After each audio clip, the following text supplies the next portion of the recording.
Jésus-Christ est le même hier, aujourd'hui et éternellement. Hébreux chapitre 13, verset 8. Lettre circulaire numéro 25, de février 1980.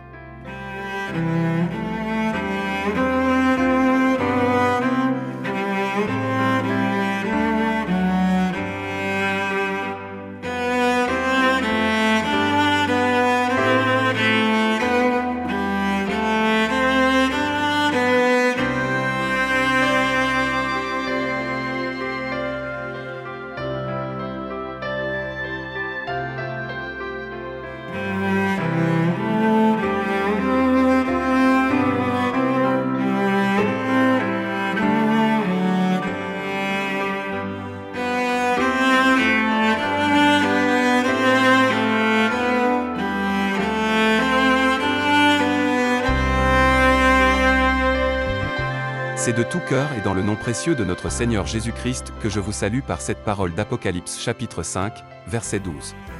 Il disait d'une voix forte, « L'agneau qui a été immolé est digne de recevoir la puissance, la richesse, la sagesse, la force, l'honneur, la gloire et la louange. » Notre Sauveur, lui seul, était digne de prendre le livre mystérieux, d'en briser les 7 sceaux, et de révéler ce qui y était écrit. En tant que Rédempteur, il a rendu digne tous les rachetés de lui apporter l'honneur et la louange. C'est pour l'amour d'eux qu'il a accompli l'acte de délivrance, et qu'à la croix de Golgotha il a payé un prix si élevé. Jean a vu en esprit comment, lorsque l'agneau prit le livre, les 24 anciens se prosternèrent devant lui, tenant chacun une harpe et des coupes d'or remplies de parfums, qui sont les prières des saints. C'est ainsi que sont recueillies les prières que les saints élèvent à Dieu. Les harpes représentent le cantique de victoire et de louange qui a été chanté déjà en ce temps, et qui sera chanté par l'épouse après son enlèvement. Et il chantait un cantique nouveau, en disant, « Tu es digne de prendre le livre, et d'en ouvrir les sceaux, car tu as été immolé, et tu as racheté pour Dieu par ton sang des hommes de toute tribu, de toute langue, de tout peuple, et de toute nation. » Jean eut le grand privilège de voir tout cela en esprit.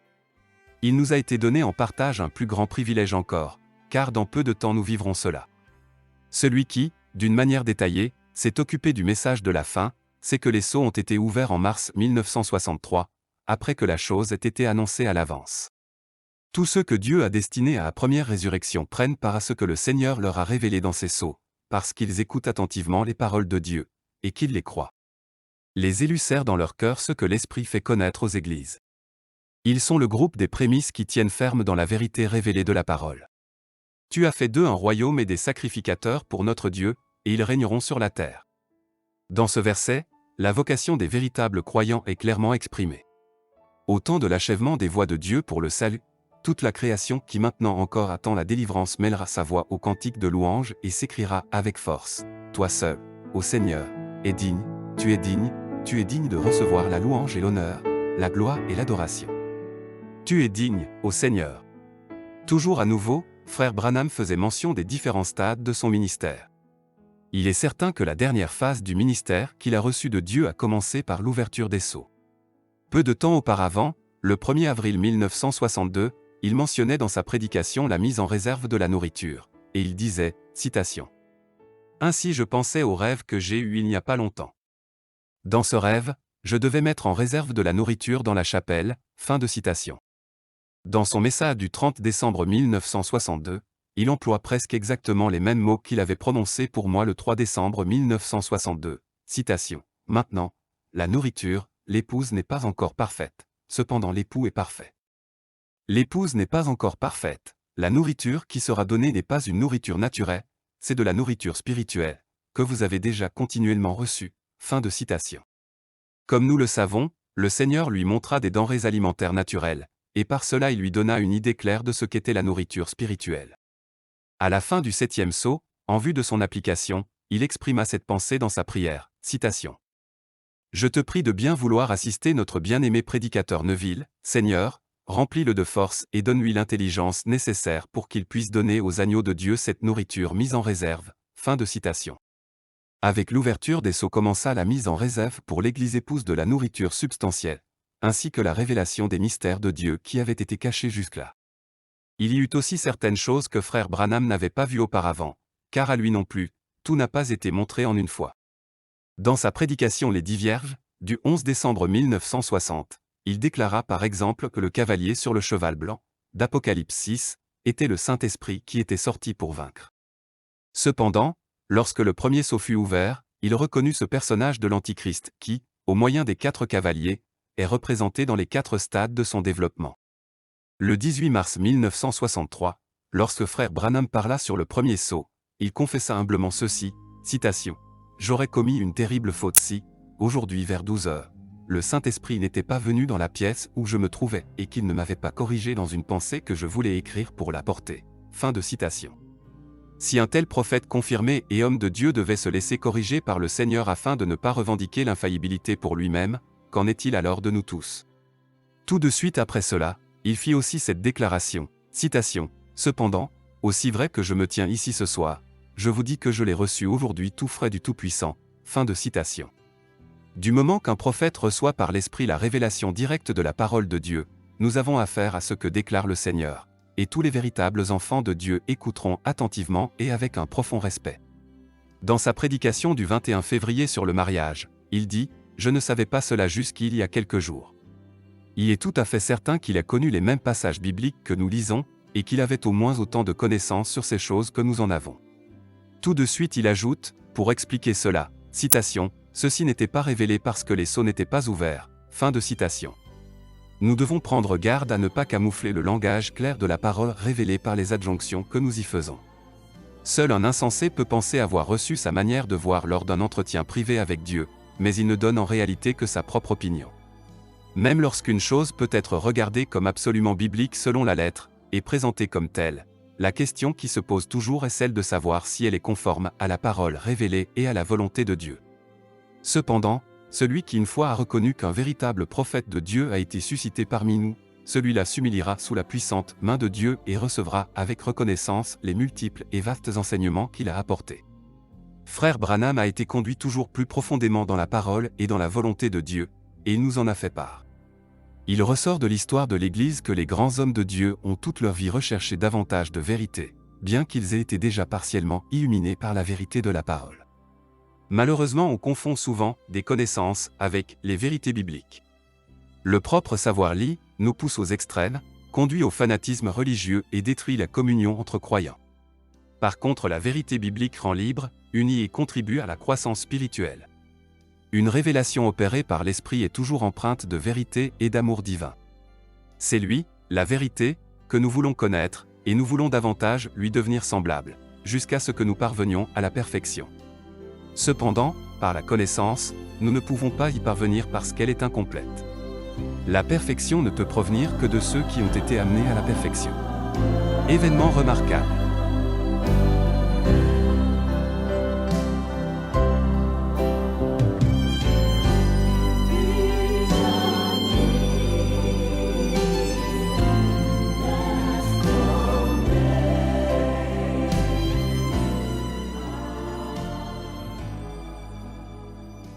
En novembre de l'année 1980, lors de la visite au plus haut niveau du Vatican en République fédérale allemande, différentes voix religieuses se sont de nouveau élevées publiquement. Le mot de « réformation » était à l'ordre du jour. Avec la plus grande présence d'esprit, par des passages bibliques appropriés ou non, on parvint à impressionner tout le monde chrétien, de même que le monde politique. L'enthousiasme des masses nous rappela un passé relativement récent et qui est encore dans la mémoire de beaucoup d'entre nous. Combien, après coup, il devint clair et évident que le pèlerin de Rome avait toujours trouvé en chaque occasion, devant chaque situation, en chaque lieu et dans toutes les circonstances, les paroles appropriées. Tous l'admiraient et buvaient à sa coupe. L'humanité a perdu totalement son orientation. Beaucoup de choses pourraient être dites à ce sujet du point de vue prophétique, et tous les habitants de la terre l'adoreront, ceux dont le nom n'a pas été écrit dès la fondation du monde dans le livre de vie de l'agneau, qui a été immolé. Apocalypse chapitre 13, verset 8. Après la Deuxième Guerre mondiale, on a pu noter le réveil de beaucoup de nations. Particulièrement en Afrique et en Asie, ils ont lutté pour leur indépendance. Il y a quelque temps, la scène s'est déplacée pour passer dans le domaine religieux. Khomeini, qui vivait en exil, a fait se déchaîner la puissance religieuse de l'islam. Il a renversé le Shah et entraîné tout un pays à être mis au banc des nations. Les conséquences en sont que la région du Golfe Persique est devenue un foyer de crise où les matières inflammables ne manquent pas. Pourquoi de telles choses ne sont-elles pas survenues plus tôt? Sommes-nous plus près de la fin que nous ne le pensons? L'Église catholique, avec son bien-aimé super-pape, venu de l'Est, a été visiblement saisie par le même déploiement de puissance et conduit une campagne universelle comme cela n'avait jamais existé auparavant. Ce qui ressort des Saintes Écritures, c'est que nous devons avant tout garder notre vue fixée sur Rome. Daniel a vu 4 bêtes qui représentaient les 4 royaumes universels qui allaient se succéder, Daniel chapitre 7, versets 1 à 8. Le dernier était l'Empire romain. Apocalypse 17 présente en image la puissance politique mondiale de cet empire par la bête, et la puissance spirituelle et religieuse par la prostituée qui est assise sur elle. Car Dieu a mis dans leur cœur d'exécuter son dessein et d'exécuter un même dessein, et de donner leur royauté à la bête, jusqu'à ce que les paroles de Dieu soient accomplies. Et la femme que tu as vue, c'est la grande ville qui a la royauté sur les rois de la terre, Apocalypse chapitre 17, versets 17 et 18. L'Empire romain, qui se compose des puissances politiques, économiques et religieuses, prendra alors à la fin pour un court laps de temps le rôle de conducteur dans le monde. À cause de sa brutalité, l'islam ne trouvera aucune audience dans le monde. Cependant, le pape de la paix, à l'aide des moyens qui sont mis à sa disposition, exercera sa seigneurie sur les rois de la terre. Cela a été prédit par l'Esprit de Dieu dans la parole prophétique, et cela s'accomplit sous nos yeux. Il semble que la longue lutte qui a causé tant de victimes ait été menée en vain. Cependant, nous savons que dans tous les âges Dieu a maintenu un reste qui ne pouvait pas être séduit, et qu'il y a toujours de fidèles témoins qui prennent fait et cause pour la vérité. La liste des héros de la foi s'étire comme un fil rouge au travers des nations et des temps. Les hommes de Dieu ont livré un difficile combat de la foi afin que d'autres puissent avoir accès à la parole de Dieu. La plupart du temps, nous entendons parler de réformateurs et de leurs contemporains. Pourtant d'autres déjà avaient auparavant frayé la voie et aplani le chemin. Dans les années 1374 à 1384, Wycliffe prit les différentes doctrines de l'Église et présenta les Saintes Écritures comme étant seules obligatoires pour les questions de foi. Dans son écrit provocateur d'avant-garde qui portait le titre de Christ et son adversaire, il désigna directement le pape comme l'Antichrist, et il fit le décompte de toutes les doctrines non bibliques. Alors qu'il traduisait la Bible latine, la Vulgate, en anglais, il fut profondément illuminé par le Saint-Esprit. Le feu de Dieu commença à brûler en lui. Il prit fait et cause pour la vérité de la parole de Dieu, aussi bien dans sa vie que dans ses prédications. Le Seigneur conduisit de telle sorte que des étudiants tchécoslovaques apportèrent les écrits de Wycliffe à Prague. Reuss, qui était un fameux orateur, commença par garder le silence, puis il se plongea profondément dans cette nouvelle littérature, et aussitôt il écrivit un livre dans sa propre langue. À l'instant où il fut spirituellement éclairé, il entra dans la lutte pour la vérité divine. Au moment de son exécution sur le bûcher, à Constance, il prophétisa ceci, je cite, « Après ma mort, que Dieu envoie un homme qui soit plus fort que moi. » Fin de citation. Dieu a envoyé cet homme, et d'autres encore, qui servirent le Seigneur chacun en son temps. Le 1er janvier 1519 à Zurich, Zwingli commença ses discours sur le Notre Père. De plus en plus de personnes vinrent l'écouter. À la fin de l'année on rapporta ce qui suit, je cite, « Il y aurait à Zurich près de 2000 âmes qui auraient été tellement nourries du lait de la vérité évangélique qu'elles demanderaient de la nourriture solide. » Fin de citation. Peu après cela sortait le traité de Luther sur le Notre Père, et plusieurs pensèrent que c'était Zwingli qui l'avait écrit, et que ce n'était que le nom de Luther qui aurait été apposé dessous, cela parce que l'exposé de ces deux hommes était tellement semblable. Ils avaient quelque chose en commun, les deux avaient été éclairés par le Saint-Esprit, les deux se concentraient principalement sur les écrits de Paul, les deux mirent de côté les interprétations d'Augustin. Depuis ce temps-là, beaucoup d'eau a coulé dans le Rhin, dans lequel les cendres de Reuss furent jetées. Beaucoup ont passé par la mort des martyrs, et cependant les vérités bibliques subsistent quand même dans nos cœurs. Dieu continua d'aller de l'avant jusque-là, en vue de la pleine révélation de Jésus-Christ dans notre temps. Il n'est pas nécessaire de parler des tremblements de terre et des catastrophes de toutes sortes qui surviennent, car nous en sommes journellement informés. Il en va de même concernant les conflits politiques et militaires. Nous savons que le peuple d'Israël tout particulièrement a devant lui des temps difficiles et nous devrions prier sincèrement, « Seigneur, délivre ton peuple de toutes ses détresses. » Devant nos yeux se rassemblent de sombres nuages, et il est certain que dans peu de temps l'orage va éclater.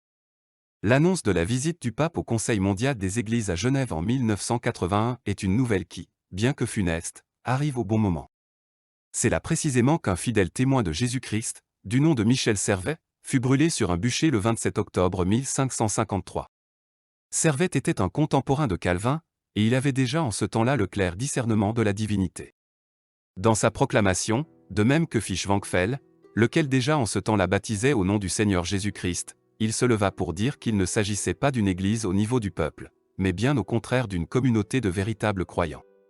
Ce pays, qui fut profondément réformé, se trouve aujourd'hui pleinement livré à l'influence romaine et, au moyen du Conseil mondial des Églises dont le siège se trouve à Genève, il est impliqué dans une rencontre des confessions en vue de leur unification. Les préparations de cet événement se sont faites pas à pas. L'interdiction de l'ordre des Jésuites a été levée, et le chemin qui conduit à la reconnaissance du pape a été aplani. Tous se mettent à genoux devant lui, tous lui font allégeance et lui rendent hommage. Quand on pense que toutes les églises protestantes et toutes les églises libres, jusqu'à celle de Pentecôte, sont représentées dans le Conseil mondial des églises, et par cela même reçoivent la marque de la bête, on ne peut qu'être saisi d'une profonde douleur. Beaucoup d'âmes innocentes tombent inconsciemment dans ce piège. Que Dieu nous accorde sa grâce pour que le reste de ceux qui n'ont pas plié les genoux devant Baal, et qui n'ont pas participé à la danse devant le veau d'or, puissent encore être appelés à sortir de Babylone. Nous remarquons combien le ministère de frère Branham est d'une urgente nécessité et combien est décisif le message du temps de la fin pour les véritables croyants. Nous sommes reconnaissants à notre Dieu de ce que, par ce moyen, il nous a accordé l'illumination juste et appropriée au dernier moment. Plaise à Dieu que précisément en Suisse, où frère Branham fut utilisé dans son ministère, une puissante expansion de ces bénédictions puisse avoir lieu. Prions pour cela, et croyons que le Seigneur permette que cela arrive, conformément à sa volonté. Jésus, le crucifié.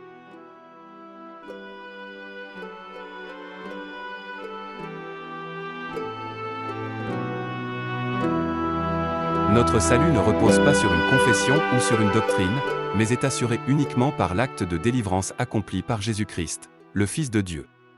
Il y aura des hommes de l'Ancien et du Nouveau Testament qui se retrouveront dans la gloire, bien que leur connaissance ait été différente à plus d'un degré, et cela parce qu'ils croyaient de tout leur cœur que leur délivrance et leur salut se trouvaient dans le Messie. C'est pour cela qu'ils sont passés de la mort à la vie, Jean chapitre 5, verset 24. Dieu jugera chacun d'après ce qui lui aura été prêché, car la foi vient de ce que l'on entend de la prédication. C'est aussi ce qui a été dit à frère Branham lors de son expérience au-delà du rideau du temps. Les premiers-nés ne passeront pas en jugement, parce que leur condamnation a été mise sur le Fils de Dieu, lequel a souffert une mort cruelle à leur place. Depuis le temps de la Réformation, le Seigneur a donné toujours davantage de lumière. Par son exposé sur la captivité de l'Église à Babylone, Luther est intervenu au moment décisif pour faire la brèche. C'était la meilleure référence qui puisse être choisie pour le monde chrétien. Il remit sur le chandelier de sur-vérité biblique, et cependant sur le chemin conduisant au plein évangile et à l'enseignement des apôtres, on ne faisait que commencer à s'engager.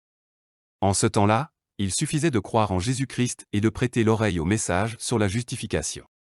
Cependant, nous vivons dans un tout autre temps, nous vivons dans le temps du plein rétablissement de tout ce que Dieu avait dit par la bouche de ses saints prophètes, non pas des réformateurs, dès le commencement. Actes chapitre 3, verset 21. C'est pour cette raison que Dieu a envoyé dans cet âge un prophète, et non pas un réformateur. Pourtant, nous ne devons pas regarder dédaigneusement le commencement de ce temps-là. Il est certain qu'aujourd'hui beaucoup de choses qui étaient enseignées et dites, nous semblent drôles. De puissants hommes de Dieu n'avaient pas encore la lumière sur beaucoup de choses, mais ils demeuraient sous la grâce et se réjouissaient du salut en Jésus-Christ. Nous ne serons pas jugés d'après notre connaissance ou d'après celle des autres, mais bien sur la base des commandements de Dieu qui ont été proclamés sur cette terre. Ceux qui ont reçu la grâce de Dieu et ont été délivrés ont de tout temps mis l'accent principalement sur l'œuvre de rédemption parfaitement achevée. Ils se réjouissaient de la certitude qu'ils avaient que Jésus-Christ, le Fils unique de Dieu, avait expié leurs fautes et pardonné leurs péchés. La véritable sacrificature.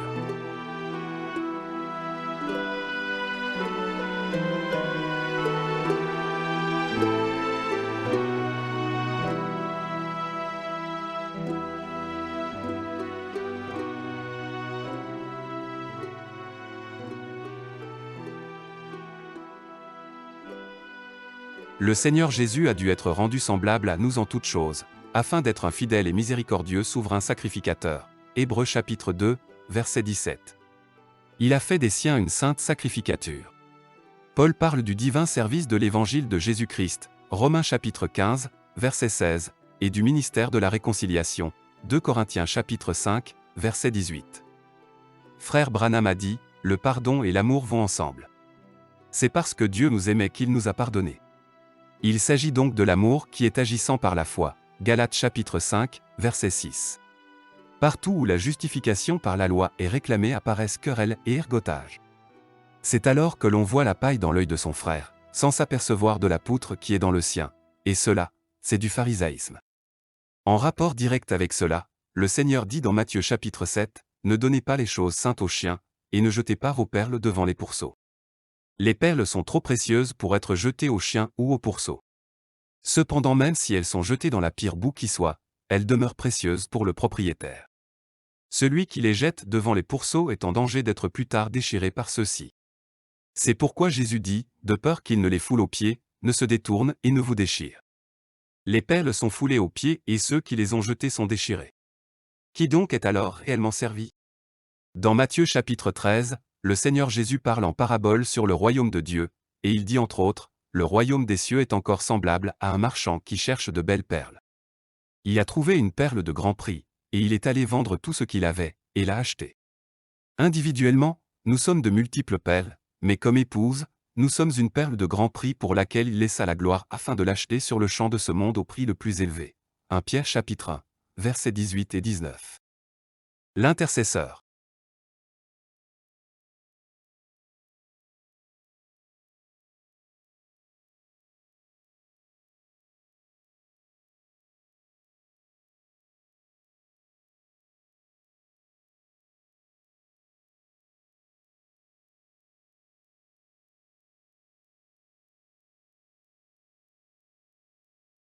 Dans le 4e chapitre de Zacharie, le prophète vit la représentation d'un chandelier d'or. Poussé par l'Esprit de Dieu, il écrit déjà dans les 2 derniers versets des 2e et 3e chapitres de très précieuses pensées. En premier, il insiste sur l'élection. L'Éternel possédera Juda comme sa part dans la terre sainte, et il choisira encore Jérusalem. Quelle merveilleuse promesse! Nous sommes les élus de Dieu de la Nouvelle Alliance. Dans beaucoup de passages des Écritures de l'Ancien et du Nouveau Testament, l'accent est mis particulièrement sur cette réalité. Dans 1 Chronique chapitre 28, il est dit que Dieu a choisi Israël d'entre tous les autres peuples, en second lieu qu'il a choisi la tribu de Juda d'entre les 12 tribus, en troisième lieu qu'il a choisi la maison de Jessé d'entre beaucoup de familles, en quatrième lieu qu'il a choisi le plus jeune fils d'entre tous ses fils, afin de l'élever sur le trône royal du Seigneur. Sur toute la ligne vous voyez l'élection. Dans la parole de Zacharie chapitre 2, Juda est réclamé comme étant l'héritage du Seigneur. Juda est retourné sur le sol du pays promis et là, Dieu en a pris possession comme étant son peuple, et il a élu à nouveau Jérusalem. Directement après cela, il est dit, que toute chair fasse silence devant l'Éternel. Car il s'est réveillé de sa demeure sainte. Nous constaterons tout à l'heure pourquoi tout doit faire silence lorsque Dieu parle, et qu'il fait connaître aux siens leur élection. Tout de suite après cela, l'ennemi se lève pour accuser. Nous lisons dans Zacharie chapitre 3, « Il me fit voir Josué, le souverain sacrificateur, debout devant l'ange de l'Éternel, et Satan qui se tenait à sa droite pour l'accuser. » N'est-ce pas étrange que l'accusation ait eu lieu en présence du Seigneur, alors que Josué accomplissait son service? Représentons-nous cela, Zacharie voit en vision le souverain sacrificateur Josué debout devant l'ange de l'Éternel. Il entend Satan à sa droite élever son accusation. L'Éternel dit à Satan, « Que l'Éternel te réprime, lui qui a choisi Jérusalem. » N'est-ce pas là, un tison arraché du feu? Comme dans les jours de Job et du souverain sacrificateur Josué, ainsi aujourd'hui Satan semble toujours à nouveau s'introduire dans le service divin des croyants. Mais quand même il parlerait directement par la bouche de quelqu'un pour accuser les rachetés, la justification de Dieu par Jésus-Christ se tient au-dessus de toute accusation. Le Seigneur dit par Paul, qui accusera les élus de Dieu? C'est Dieu qui justifie. Qui les condamnera? Christ est mort, bien plus, il est ressuscité, il est à la droite de Dieu, et il intercède pour nous, Romains chapitre 8, versets 33 et 34. Le Seigneur nous a élus et il nous conduira à la perfection. Un jour, l'accusateur des frères sera précipité, Apocalypse chapitre 12, versets 7 à 12, après que la troupe des vainqueurs ait été enlevée. Le Seigneur continue à parler à Zacharie, et il dit, « N'est-ce pas là un tison arraché du feu ?» L'accusation était justifiée, mais pas aux yeux de Dieu. Josué se tenait là pour remplir son office, et à cette occasion, Satan voulait le liquider. Cependant, le Seigneur lui commande de se taire. Le Seigneur commande à tous, aujourd'hui encore, de se taire, de se frapper la poitrine et de s'examiner à la lumière de Dieu. Ce qui est dit ensuite résonne comme la plus merveilleuse proclamation de l'Évangile. L'ange, prenant la parole, dit à ceux qui étaient devant lui, « ôtez-lui les vêtements sales. » Cependant, ce n'était pas tout, dès ce moment Satan, l'accusateur, devait revenir bredouille. Le Seigneur continua donc et dit à Josué, « Vois, je t'enlève ton iniquité, et je te revêts d'habits de fête. » Il est certain que Satan ne pouvait pas tolérer que cet homme de Dieu soit vêtu de nouveaux vêtements. Conformément à la parole de Dieu, le Seigneur aura une église sans tache ni ride en ceux qui ont été lavés par le sang de l'agneau et revêtus du vêtement blanc de la justice que Dieu nous a donné, et c'est le vêtement de l'épouse. C'est vrai qu'il est dit que Myriam devint aussi blanche que la neige, mais de la lèpre. Elle ne put pas se taire, et par cela elle provoqua un soulèvement contre Moïse parmi l'ensemble du peuple. Nombre chapitre 12, verset 10. Aujourd'hui encore beaucoup sont tout aussi blancs qu'elle l'a été. Et pourtant il y a un groupe de sacrificateurs qui parlent avec Dieu, et cela dans l'intercession, ayant le sang de l'agneau devant les yeux, et regardant à Golgotha. C'est la troupe des rachetés qui sont revêtus de vêtements de fin lin éclatants de blancheur, et c'est à cette troupe que nous voulons appartenir. Dieu désire que nous fassions silence là où il fait silence, et que nous disions ce qu'il a dit. Paul, poussé par l'Esprit, commande aux femmes de faire silence, et dit, comme dans toutes les églises des saints, que les femmes se taisent dans les assemblées, car il ne leur est pas permis d'y parler, mais qu'elles soient soumises, selon que le dit aussi la loi. C'est un des ainsi dit le Seigneur de sa parole. Il ne leur a pas été interdit de prier ou de prophétiser. Toutes les sœurs ne devraient-elles pas reconnaître que frère Branham, en tant que prophète de Dieu dans ce temps, devait dire la même chose de l'égalité des droits et de l'émancipation? Ce n'est pas par plaisir qu'il l'a dit, mais sur la base d'une vision et de l'inspiration permanente du Saint-Esprit. Il le fit par amour, et cela à ses dépens et aux dépens de son ministère, afin d'en aider d'autres. Voulons-nous nous placer aux côtés de Dieu, et ne pas être un porte-parole de l'accusateur? Celui qui dans l'intercession accomplit un véritable service de sacrificateur, c'est celui qui se tient aux côtés de Dieu, lequel exécutera son plan de salut. L'Évangile du Royaume.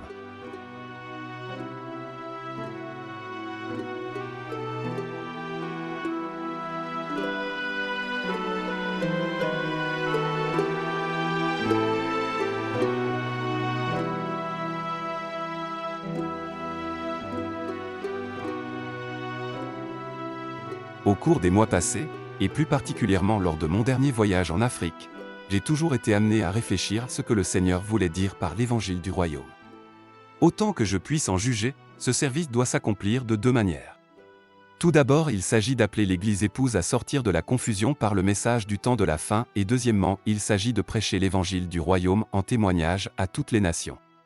Notre Seigneur a dit, « Cette bonne nouvelle du Royaume sera prêchée dans le monde entier, pour servir de témoignage à toutes les nations. » Alors viendra la fin, Matthieu chapitre 24, verset 14. Il n'est pas écrit que c'est l'évangile de la guérison et du salut, mais bien l'évangile du royaume qui devra être prêché en témoignage.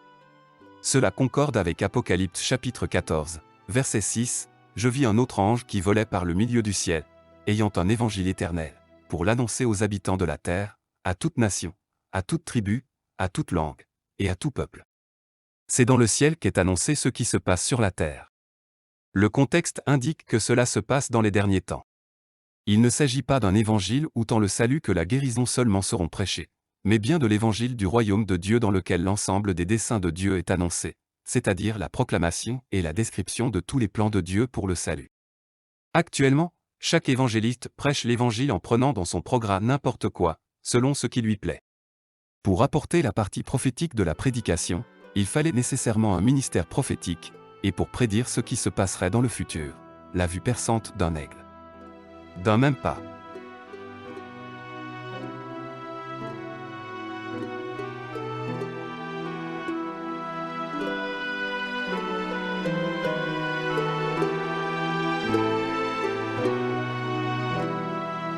Dans une vision, frère Branham vit que l'épouse, dans sa marche, était sortie de la cadence, et qu'il la remettait au pas.